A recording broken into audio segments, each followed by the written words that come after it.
meneruskan pengajian kita, kitab Muhadzab fi Fiqh Imam Syafi'i lil Imam Abu Ishaq As-Shirazi rahimahullahu taala wa nafa'ana bi barakati ulumihi fid dharain. Babun satu bab ghuslul mayyiti, ya, memandikan mayit. Qala al-musannif Abu Ishaq As-Shirazi rahimahullahu taala wa ghuslul mayyiti fardun 'alal kifayati liqaulihi sallallahu alaihi wasallam alladzi saqata 'ala ba'irihi igsiluhu bima'in wa sidrin. Ini hukumnya dulu. Memandikan mayit itu secara hukum adalah fardun 'alal kifayah. Apa itu fardun 'alal kifayah? Hukumnya fardu kifayah. Pengertiannya fardu kifayah beda dengan fardu ain. Kalau fardu kifayah, apabila sebagian sudah melaksanakan, maka gugurlah kewajiban yang lain. Ada orang meninggal, Mang Pauji udah mandiin, maka gugurlah kewajiban tersebut. Bukan hanya kewajiban orang sini, tapi kewajiban orang sebelah juga gugur. Dengan dilaksanakannya oleh seseorang, sebagian orang, maka gugurlah kewajiban seluruhnya. Maka memandikan jenazah itu sama dengan menyolatkannya. Hukumnya wajib, fardu, tapi fardu kifayah. Maknanya, kalau sudah dilaksanakan sebagian, gugurlah kewajiban yang lain. Begitu juga, saat tidak ada satupun yang melaksanakan, maka seluruhnya dosa. Itu fardu kifayah.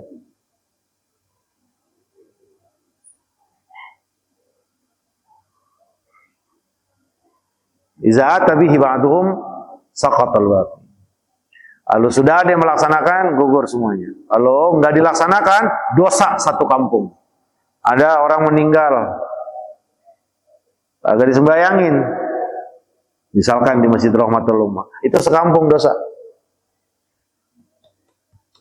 Tapi kalau udah ada yang nyolatin, walaupun 2 orang 3 orang, maka gugurlah kewajiban yang lah. Itulah fardu kifayah. Nah, kalau fardu ain itu kayak sholat wajib. Ya kayak sholat isya itu nggak bisa gugur dengan orang lain sholat. Nah baru akan gugur kewajiban sholat tersebut ya kalau kita laksanakan. Itu namanya fardu ain.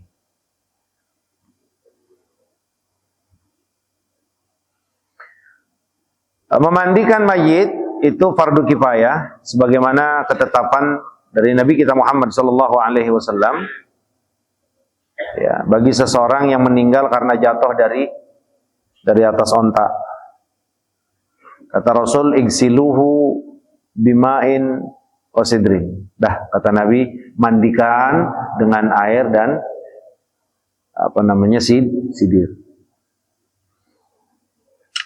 Hazal hadis rawahu al-Imam al-Bukhari wa Muslim wa fi riwayat Ibnu Abbas radhiyallahu taala anhuma. Kemudian yaqulu Abu Ishaq As-Shirazi wa ghuslul mayyit fardu kifayatin bi ijma'il muslimin. Ya. Nah, kemudian Imam Nawawi dalam majmu'nya mengatakan bahwa memandikan jenazah itu adalah fardu kifayah bi ijma'il muslimin, menurut ijma' seluruh umat Sayyidina Muhammad.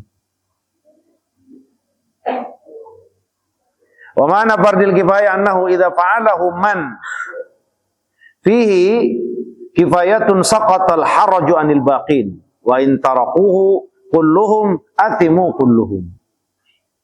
Nah, pengertian fardu kifayah itu yang tadi kita sampaikan. Annahu idza fa'alahu man fihi kifayatun, kalau sebagian orang yang memiliki kecukupan, cukup syarat sudah ngelakuin, ya sudah.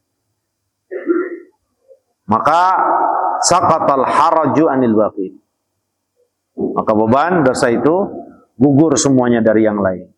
Wa in tarakuhu, kalau semuanya enggak ngerjain, ya, atimu kulluhu, maka seluruhnya dosa.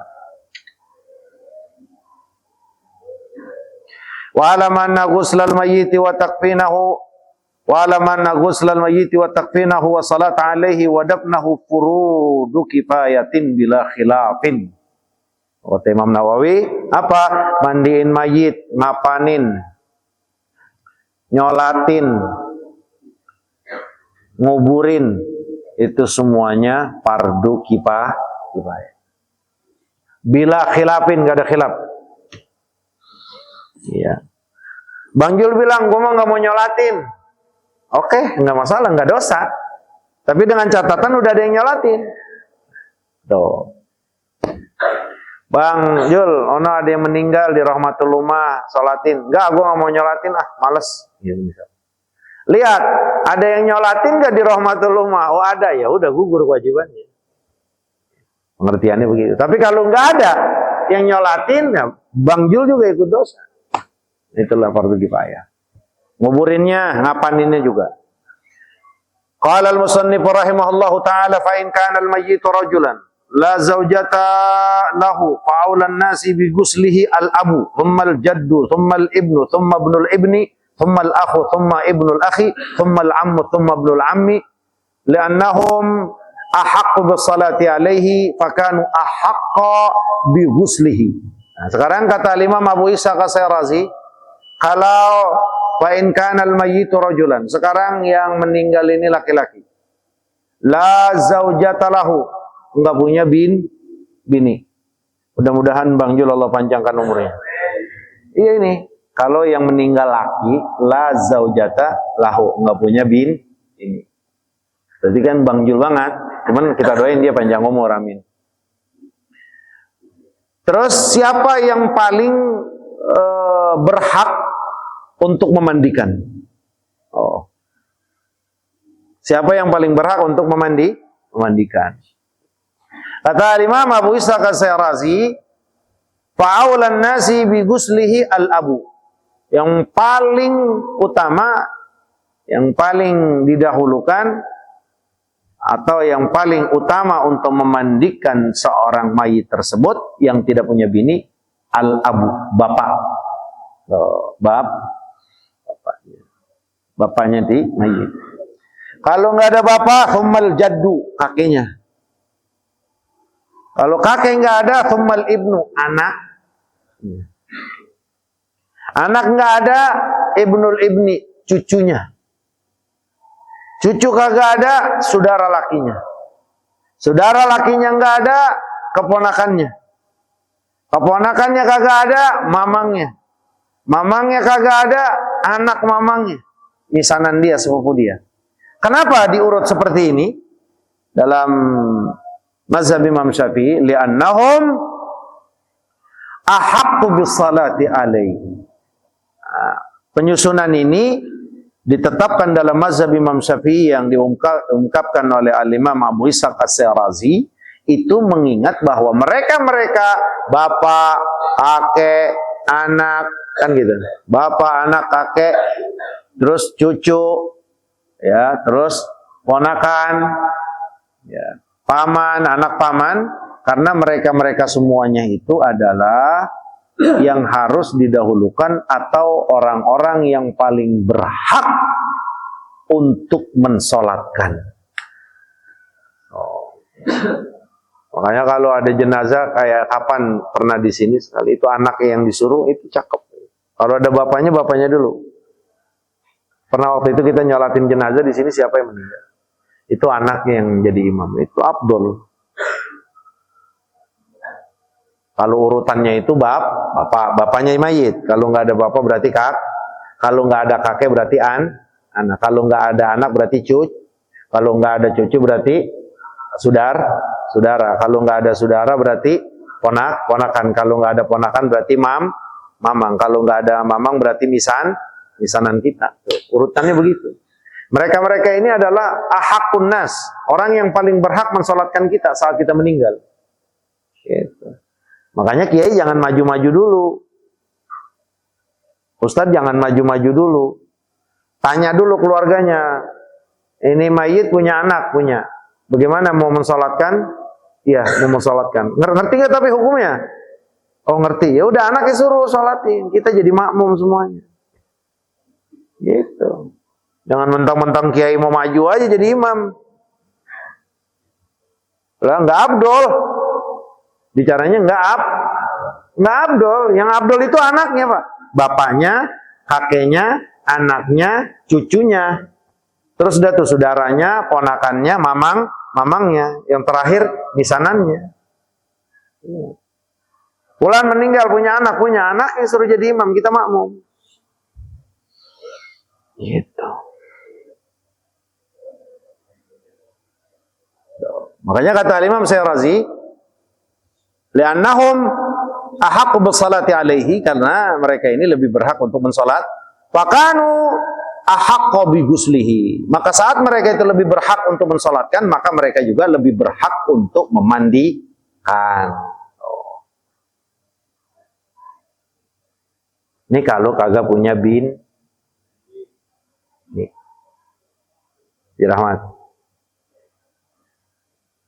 Kawin lagi dong Yul, biar punya bini ya. Amin ya Rabb. Kita doain nih hujan-hujan makbul. Wa in kana lahu zaujatun jazalaha ghusluhu. Dan kemudian kalau memang dia punya bini, jazalaha ghusluhu, maka boleh bininya mandiin. Kalau punya bini boleh. Udah Mbak, udah tong anak-anaknya, udah biarin mak aja yang mandiin. Udah biarin. Mau mak aslinya nih anak-anak atau bukan, yang penting bininya mayit.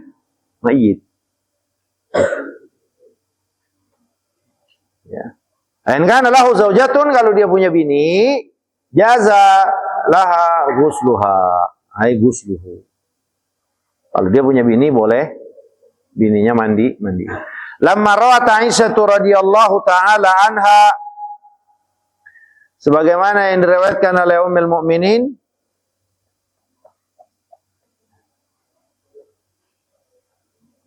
anna Abu Bakrin radhiyallahu taala anhu awsa Asma bint Amis litagsilahu.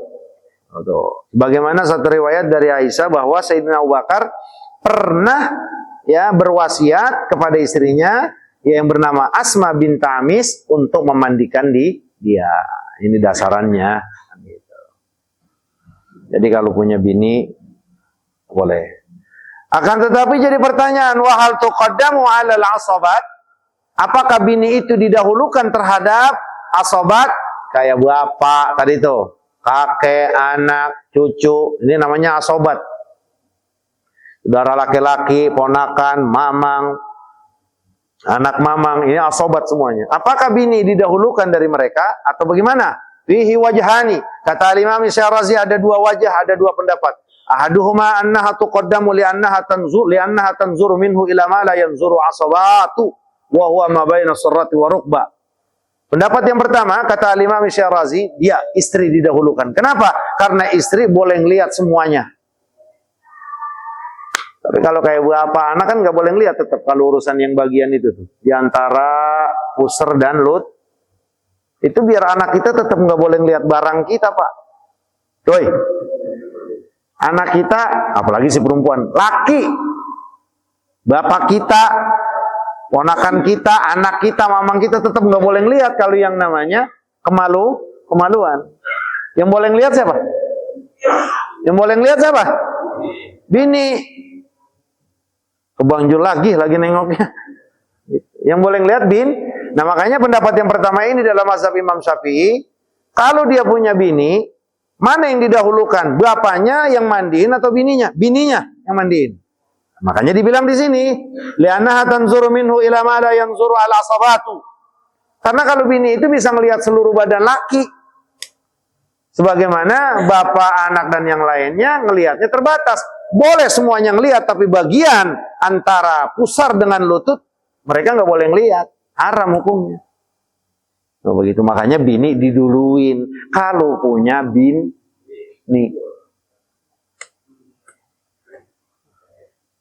Ya, bini saya udah tua Ustaz, bagaimana bisa mandiin saya? Lah cari yang muda biar bisa mandiin.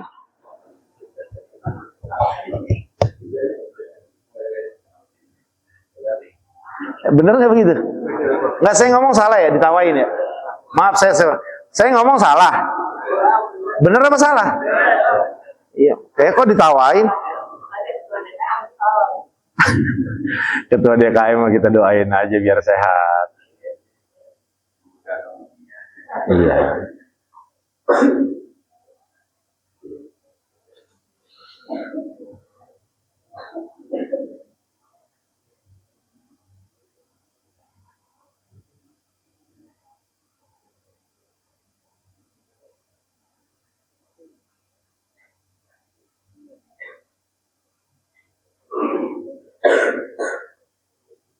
Nah, wasani yuqaddamu al-asabatu li'annahum ahaqqu bis-salati alaih. Pendapat yang kedua, tetap katanya asobat ya, yaitu seperti kayak bapak, kakek, anak, cucu, saudara itu lebih didahulukan. Alasannya itu sama, bahwa mereka yang lebih berhak untuk mensolatkan. Nah, jadi kalau kayak pendapat-pendapat kayak begini nih, kita bukan harus fanatik kepada satu pendapat. Ini mazhab Syafi'i semuanya. Begitu juga pada perbedaan pendapat yang terjadi di antara a'immah, di antara mazhab-mazhab, di antara sekolah-sekolah, Imam Hanafi, Maliki, Syafi'i. Itu biar tidak memperkeruh kondisi keadaan umat Sayyidina Muhammad yang sudah banyak bercerai-berai, banyak bermusuhan, maka kalaulah terjadi perbedaan pendapat, kehilafan di antara mereka dalam urusan ijtihad istinbat hukum, maka yang perlu kita pahami, jangan dijadikan sebagai satu kepanatikan. Justru perbedaan ini memang terjadi dan itu adalah sunnatullah, ketetapan Allah bagi ya kita hidup, tidak lain adalah ya untuk memudahkan kita dalam pelaksanaan ibadah. Jadi kalau kayak begini-begini, ya mana yang harus didahulukan mana, kondisional saja sudah. Gitu kan. Ya masa ilok nanti dia iya apa namanya pas nyolatin jadi imam, ya kan kagak boleh kan begitu. Ya kalau mandiin ya udah, pastinya kalau bini lebih tahu sela-selanya, lebih leluasa untuk memandikan apa namanya suami kan begitu, karena dia makan boleh ngelihat semuanya. Lah kalau bapak mah tetap pakai sarung tangan Pak kalau giliran gosok itunya. Gitu. Tetap pakai sarung tangan. Walaupun anak juga, tapi kalau bini mah emang udah biasa dia. Coba biasanya itu. Paham nggak bapak-bapak rogo? Woi, rogo paham nggak? Nih, saya kasih contoh. Di kantong nih, rogo begitu tuh rogo. Biasanya ya kalau ini mah nggak pada porno. Kalau Bang Pian itu bahasa rogo itu ada pornonya. Ya kan ya? Kalau yang tua-tua pahamin, ini mah rada dajis. Wallahu taala a'lamu bissawab. Itu Kang berapa udah Kang anuan uang itu? 3 juta. Iya, nanti cari informasi ke kawan-kawan kita siapa yang nampung di sana, lewat mana. Ya kalau kita belum punya link, kita bisa apa namanya ngelink ke EPI, ke Front Persaudaraan Islam, bisa ke sana nanti Bang Imam. Kalau memang sudah ada, langsung aja. Kenapa? Iya, buka kotak aja, nggak apa-apa. Orang Gaza nggak marah Pak. Bahkan ada berita, alhamdulillah, insya Allah benar, mereka nyumbang 16 juta. Mereka nyumbang ngumpulin duit 16 juta buat saudara-saudara kita di Sumatera, buat di Aceh. La ilaha illallah, mereka lagi susah. Tapi peduli sama kita, gitu. Makanya insya Allah nggak lama stabil, Allah angkat semua musibah, baru nanti kita kembali lagi untuk fokus kepada Gaza, karena Gaza terus bangun, ya. Kita harus jadi bagian daripada pengorbanan perjuangan saudara-saudara kita di Gaza. Tapi untuk beberapa pekan ini, ya sebulan atau berapa, kesana saja dulu kirim. Saudara-saudara kita di Pulau Sumatera dari mulai Aceh sampai Lampung. Di Jakarta juga banyak. Ya kemarin di Celilitan udah seleher.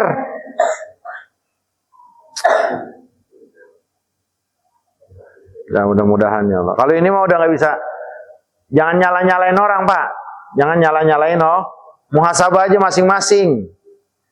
Salahin sono, salahin sini. Elunya pada salah.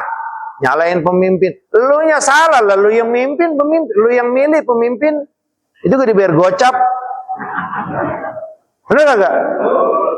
Jadi jangan suka nyala-nyala ini gara-gara ini, alah basi. Enggak usah nyala-nyalain. Dia jadi pemimpin tuh lu yang pada kalian-kalian yang milih. Udahlah, sekarang mau waktunya muhasabah, waktunya berbuat. Kalau kebangetan banyak debat, banyak omong sini-sini keburu mati, mereka kelelep. Udah bantuin ayo. Maka yang buat Gaza kita tawakuf dulu sementara, nah kita alihkan ke saudara-saudara kita yang di Pulau Sumatera, Jakarta, Bekasi, bantu dulu mereka. Saudara kita. Siapa yang Allahu fi auni abdi madamal abdu fi auni akhi. Allah akan tolong dia selagi orang tersebut nolong saudaranya. Ustadz bukan muslim, urusan bantu nggak ada urusan muslim dengan kafir. Siapapun yang berhak untuk dibantu, bantu. Itulah umat Sayyidina Muhammad. Itu Pak.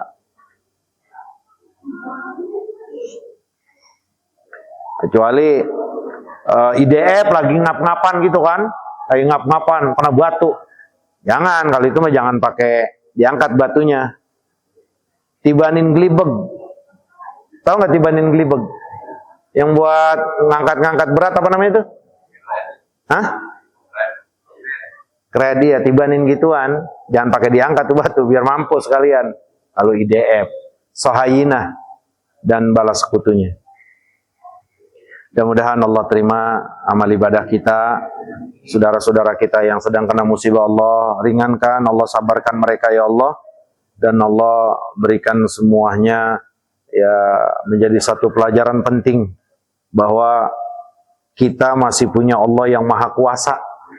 Maka nggak ada tempat kembali dalam kondisi seperti ini kecuali kita kembali kepada Allah yang menciptakan, yang mengatur, yang maha segala-galanya, dan yang pastinya maha amat sayang dengan kita. Ini nasihat yang Allah berikan kepada kita. Mudah-mudahan hati kita terketuk, kita kembali kepada Allah Subhanahu wa ta'ala. Subhanakallahumma bihamdika asyhadu an la ilaha illa anta astaghfiruka wa atubu ilaik. Wa sallallahu ala sayyidina Muhammadin wa ala alihi wa sahbihi wasallam. Walhamdulillahi rabbil